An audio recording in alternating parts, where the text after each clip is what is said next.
à tous, bienvenue dans le podcast L'attachement en pratique, le premier podcast francophone entièrement dédié à la théorie de l'attachement et ses applications cliniques. Que vous soyez professionnel de santé mentale ou du social, ou simple curieux, ce podcast est pour vous si la théorie de l'attachement vous intéresse.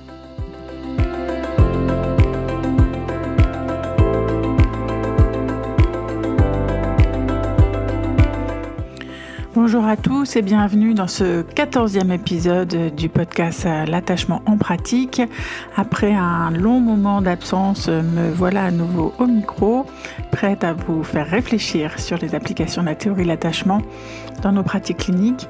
Et aujourd'hui, je vous propose un entretien avec Valérie Lacroze, qui est médecin pédiatre à Marseille et qui est une spécialiste de la prématurité. Elle va parler avec nous de l'attachement chez les prématurés. Et nous allons découvrir avec elle tout un monde. À tout de suite.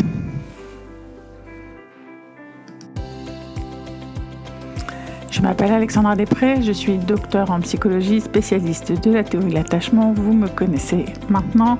C'est moi qui anime la communauté de co-développement en ligne L'attachement en pratique. Et je vous propose tout de suite de retrouver mon entretien avec Valérie.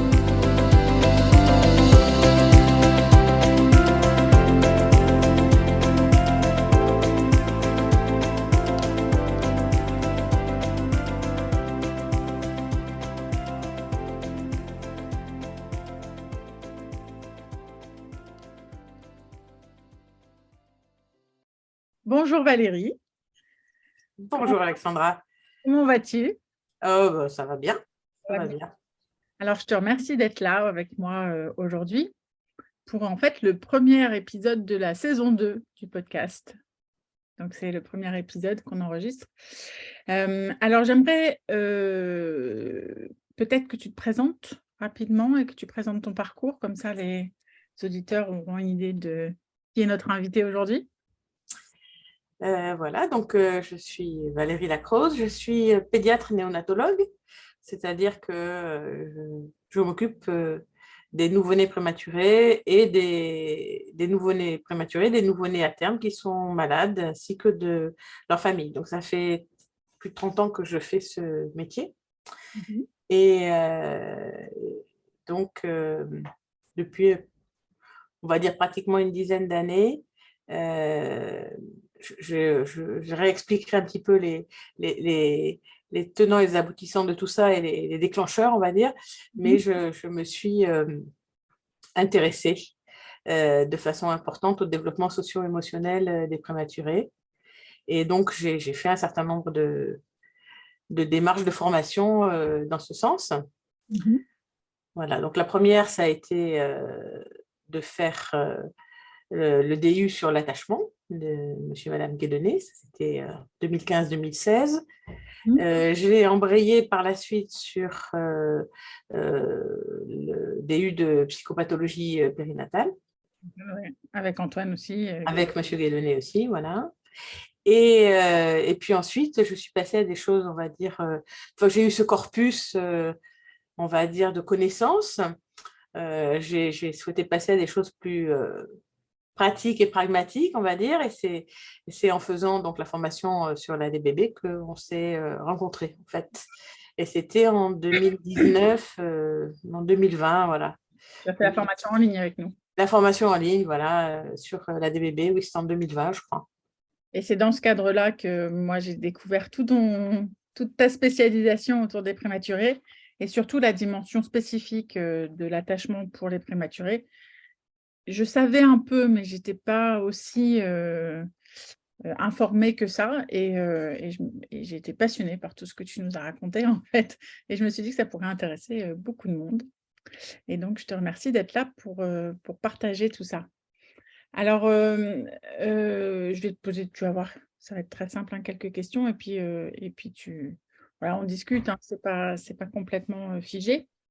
Alors, la première chose, c'est est-ce que tu peux nous raconter comment tu en es venue à t'intéresser spécifiquement à la question de l'attachement chez les prématurés? Qu'est-ce qui s'est allumé dans ta tête pour aller dans cette direction? Alors, la première chose, c'est ma clinique. c'est ma clinique au long de ces nombreuses années de pratique, et en particulier la, la, de côtoyer les prématurés et leurs parents pendant l'hospitalisation, mais aussi lors des consultations de suivi. Et lors de ces consultations de suivi, pendant des années, j'étais parfois interpellée par des difficultés pour lesquelles je n'avais pas les moyens d'aller plus loin. Et il y a une anecdote qui m'a marquée. C'était une petite prématurée, pas très prématurée, hein, et que j'avais suivie. Et à la visite des 3 ans, donc cette maman, il y avait quand même beaucoup d'angoisse autour de cet enfant. Ça avait été compliqué, les relations entre cette mère et ce bébé. Ça avait été un sacré terrible two, comme on dit. Et à l'âge de 3 ans, cette maman, à la fin de la consultation, où effectivement l'enfant se développait d'une façon qui était tout à fait satisfaisante, elle s'est assise, elle m'a regardé droit dans les yeux, elle m'a dit « Si vous saviez comme ça a été si difficile ces 3 ans ». Et elle s'est mise à pleurer à ce moment-là. Et là, j'ai eu une sensation un peu d'inachevé. C'est-à-dire que peut-être qu'il me manquait un morceau du puzzle, me disant c'est quand même terrible qu'au bout de 3 ans, il y ait cette souffrance qui sort et qui s'exprime. Alors que par ailleurs, l'enfant est tiré d'affaire. Alors que l'enfant, elle est parfaitement bien. Hein. Voilà, donc là, je me suis dit, il me manque un peu quelque chose. Il y a quelque chose qui manque. Dans le même temps, moi, je suis quand même une formation qui est très scientifique, donc je lis beaucoup la littérature, et il y avait de plus en plus de publications concernant justement le devenir socio-émotionnel des enfants nés prématurés, que ce soit dans l'enfance, à l'adolescence et enfin à l'âge adulte, puisque la plus vieille cohorte de suivi de prématurés, c'est une cohorte qui s'appelle la cohorte Pipari, avec des patients qui sont nés en 78. D'accord, donc qui ont 35 ans, hein, 35-40. Et donc, cette littérature montrait de façon absolument non équivoque et cohérente dans toutes les publications des difficultés de développement socio-émotionnel chez les enfants qui étaient nés prématurés. Des difficultés de quel ordre alors? Alors, des difficultés il y avait des troubles de l'attachement qui étaient publiés et authentifiés. Ah oui, en 2014, Volk, il montrait que 30% de la cohorte avait un attachement désorganisé en ayant fait une situation étrange quand même. Hein. Donc, le gold, entre guillemets, le gold standard de l'évaluation de l'attachement. Ouais. De l'évaluation de l'attachement chez le petit enfant. Il y avait des difficultés qui étaient rapportées à l'âge scolaire avec des enfants qui étaient avec pas mal de troubles, entre guillemets, internalisés, peu de copains, des troubles de l'estime de soi. Voilà, il y avait ce type de difficultés. Il y a aussi, c'était l'objet de mon deuxième mémoire, beaucoup plus de troubles du spectre autistique. D'accord. Donc quand même, ça peut aller jusqu'à 15% chez des enfants, des filles qui ont des restrictions de croissance et qui sont très prématurées. Hein. C'est des enfants qui ont un TSA authentifié à l'âge de 11 ans. Donc, ce n'est pas des prémices. Donc, ça va quand même assez loin. Et puis, à l'adolescence, donc, ce type de difficultés, des enfants assez en repli, des difficultés d'avoir des copains, et à l'âge adulte, la dernière étude à l'âge adulte montre qu'ils se marient moins. Ils ont moins d'enfants, ils ont moins ils vivent plus seuls que des enfants à terme comparés, quoi. Donc il reste il reste quand même. Bien. Pardon? Quand tu me dis, je t'écoute là, et quand tu dis ils se marient moins, ils ont moins d'enfants, on a l'impression qu'il y a quelque chose dans le lien là qui se joue. Oui, c'est ça, exactement. Ils ont moins de. Le titre de l'article, c'est qu'ils ont moins de romantic love. Ok. C'est triste. Oui, Donc, oui, ça m'a beaucoup interpellée. Tu dis troubles plutôt internalisés, donc c'est des enfants qui ne vont pas nous déranger à l'école. Non, exactement. Il y a peu de prématurés qui sont des grands délinquants. Et donc, voilà. Donc, on peut passer à travers cette difficulté. Exactement. Donc, ça m'a quand même vraiment beaucoup interpellée. Hein. C'est vraiment... Et il y a d'ailleurs un profil socio-émotionnel qui a été dressé pour les enfants. Alors, ils ne cochent pas toutes les cases, bien évidemment, mais il y a vraiment...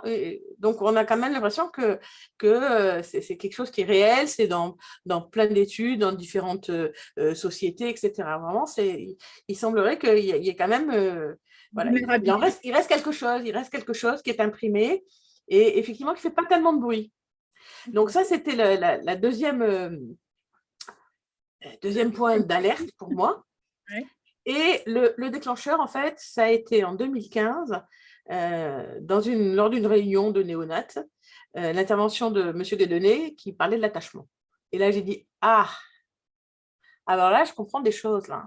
Mmh.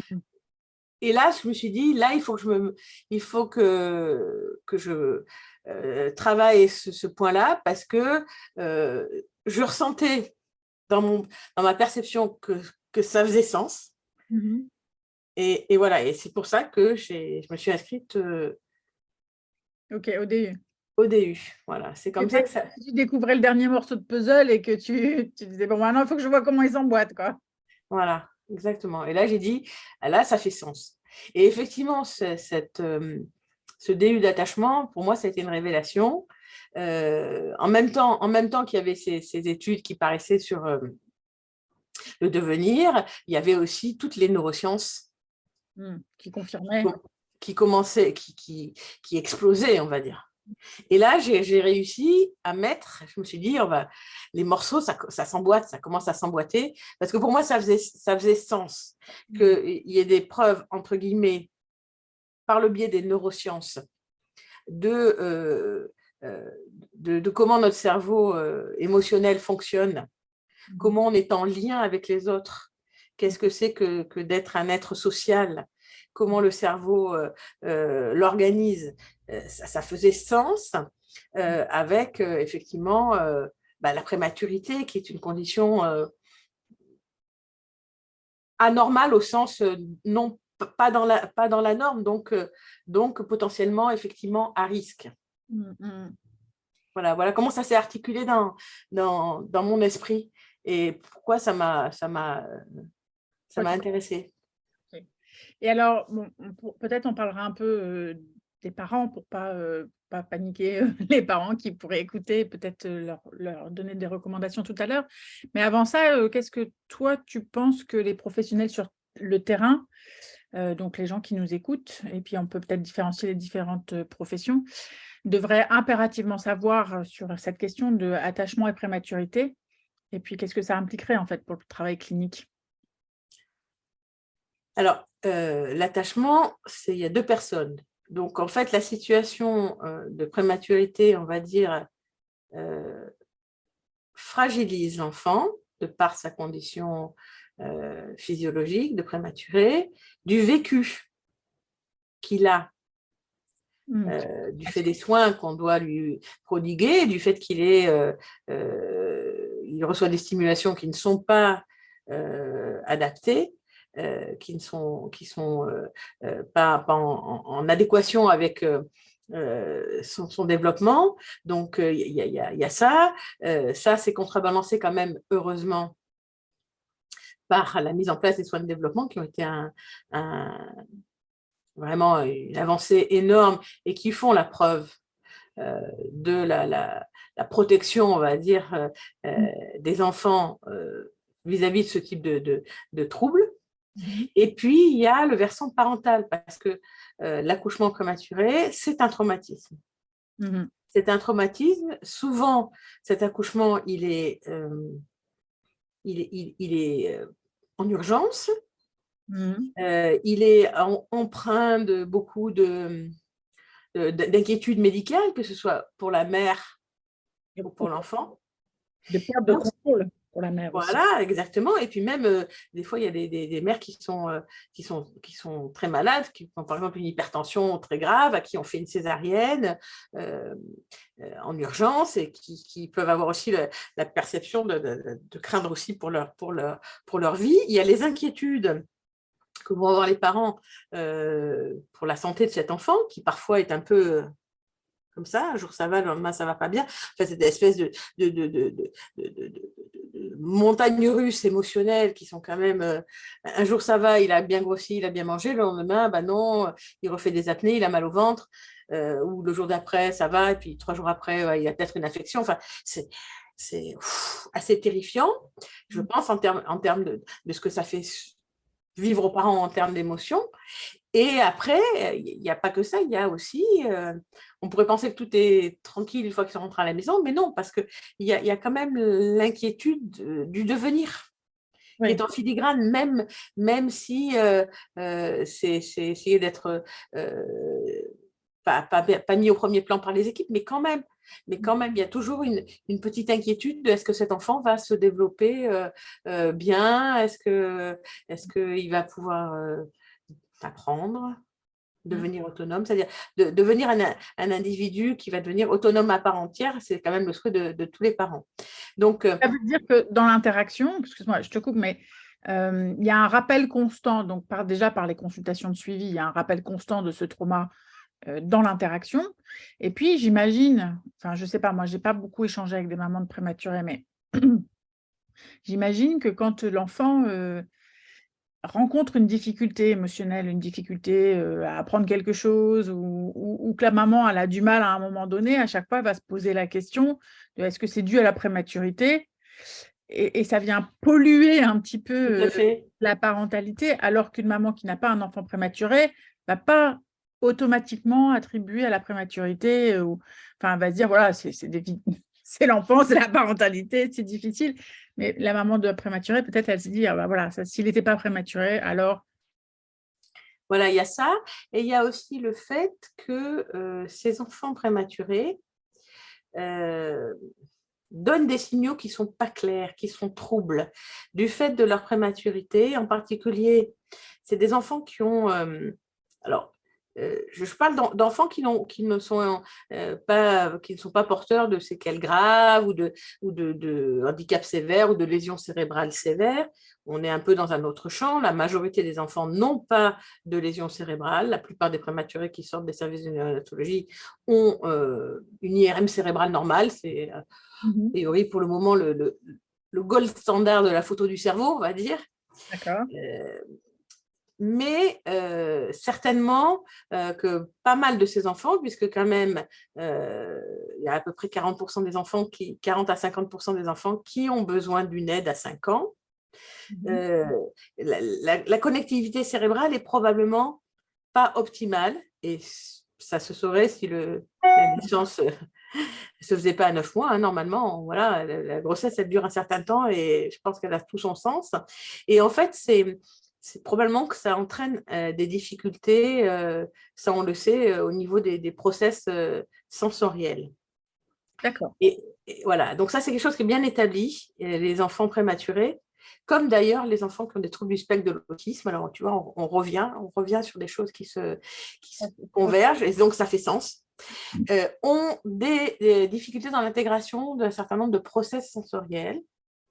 Et très certainement que ces intégrations de process sensoriels qui ne font pas comme il faut, c'est-à-dire, juste pour donner une idée, un enfant qui a des troubles du process sensoriel, il peut ressentir le toucher comme une agression. Alors ça, dans l'attachement, ça va être compliqué.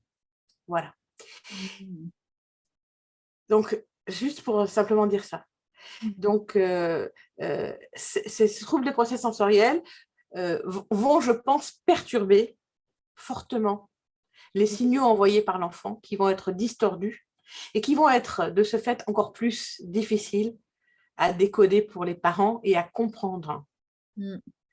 Et l'ajustement des parents, et des mères et des parents en général, parce que les pères sont quand même aussi tout à fait dans la même état d'esprit, va être très difficile. Et ce qui fait qu'il a été montré que le parenting est plutôt intrusif chez les bébés prématurés.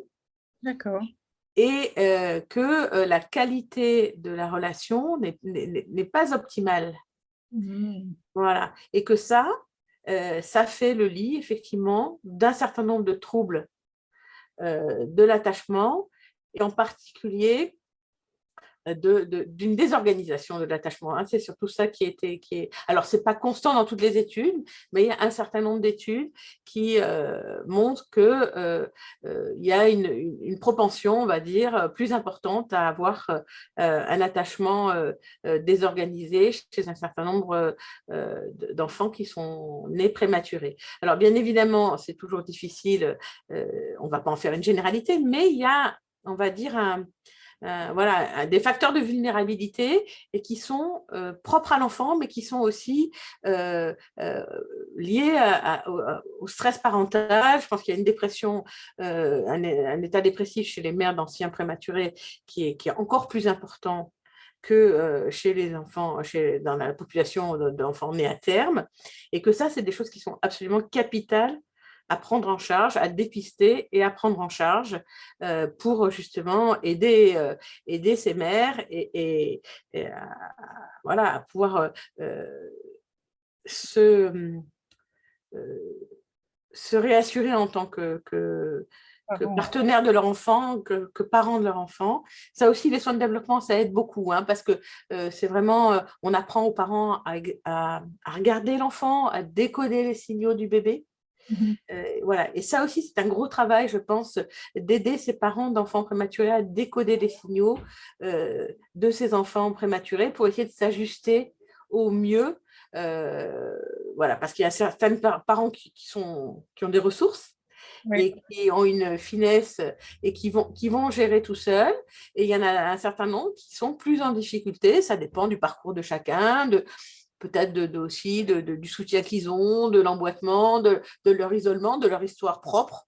De stress, du trauma précédent. Exactement, exactement. Et ça, tu le sais, tu ne le sais pas, puisque la prématurité, elle touche un peu toutes les couches de la société, bien qu'il y ait quand même, en plus, souvent quand même de la précarité socio-économique dans un certain nombre de naissances prématurées, qui rajoute...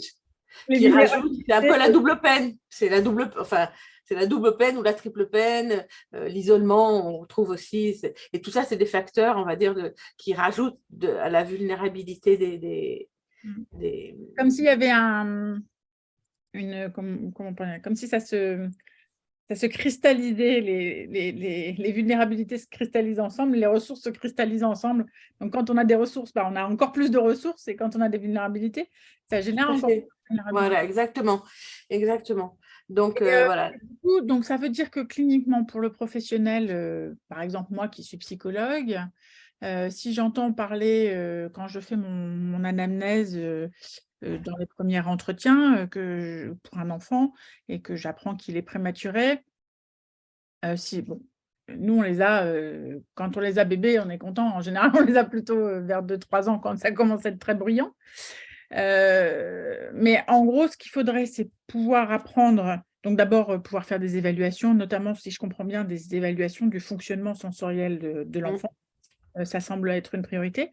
Et puis peut-être voir l'interaction, voilà. interactionnelle, pour aider cette maman à décoder, ou ce papa à décoder l'enfant.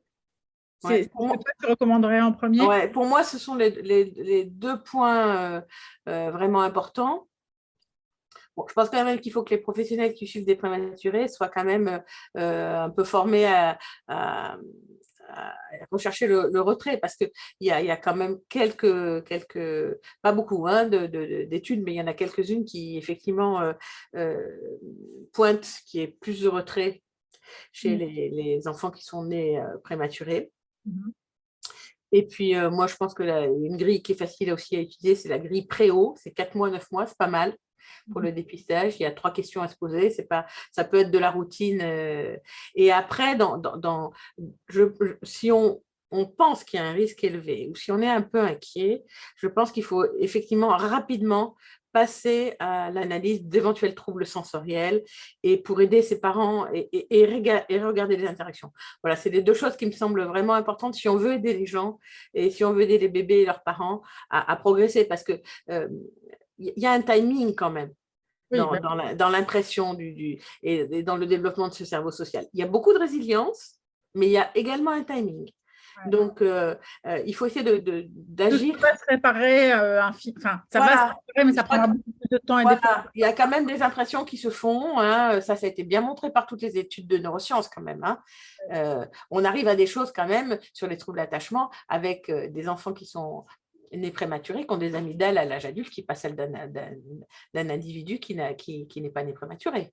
Il y a dans le cerveau comme s'ils avaient c'est les mêmes distorsions qu'on voit chez les enfants très négligés, maltraités, alors Oui, ça ressemble. ça ressemble. Ok. Ça ressemble. Alors qu'il n'y a pas forcément de négligence ou de Non, maltraitance. non, pas du tout, pas du tout. Donc, c'est quand même, voilà. Donc, ça s'inscrit dans le cerveau. Donc, c'est ça Oui, qu'il faut. ça, C'est ça qu'il faut. ça s'inscrit dans le corps, dans le cerveau, dans la structure même. Voilà. Et on ne pourra pas Donc, forcément tout restructurer plus tard. voilà, donc, alors après, bien sûr que heureusement qu'il y a de la résilience, bien évidemment. On ne va pas dire que la partie est perdue, mais à contrario, je crois qu'il y a des coches à pas rater et il faut vraiment, effectivement, essayer d'interagir assez rapidement. Moi, je pense qu'il faut, alors la société, après, il faut aider les parents, il faut vraiment dépister le stress parental. Donc, il y a des choses qui sont faciles, hein, le PSI, le PDS. La Société américaine de pédiatrie recommande qu'à toutes les visites des prématurés, on fasse le dépistage de la dépression maternelle. Ah oui. Donc, ça va loin quand même, puisque c'est des recommandations quand même. On peut élargir à la dépression paternelle. Oui, enfin voilà, mais prendre en compte la dépression et le stress parental. Bah oui, on sait que ce sont des facteurs. Voilà, parce que. De façon générale, déjà, ce sont des facteurs qui rendent voilà. la qualité compliquée, mais alors dans la prématurité, j'imagine. Voilà, c'est encore plus prégnant. Donc, vraiment, s'intéresser à ça, je pense que c'est vraiment, ça me semble important de tous les morceaux du puzzle que j'ai mis les uns après les autres, parce que je suis allée un peu sur la neuroscience, voilà, les profils sensoriels, parce que je pense qu'il y a une part quand même, ça c'est quand même une part de ces signaux des prématurés qui sont quand même confondants pour les parents, mais ça s'éduque et ça surtout, et ça se décode. Et une fois que les parents ont les codes, ça va tout de suite beaucoup mieux. Ça va tout de suite beaucoup mieux parce que ne se sentent pas incompétents. Voilà. L'important, c'est effectivement de rendre les parents compétents dans l'analyse de du comportement de leur bébé et des interactions qu'ils peuvent avoir avec lui. Parce que sinon, effectivement, ce comportement et ces interactions qui sont beaucoup plus intrusives, c'est un peu mécanistique.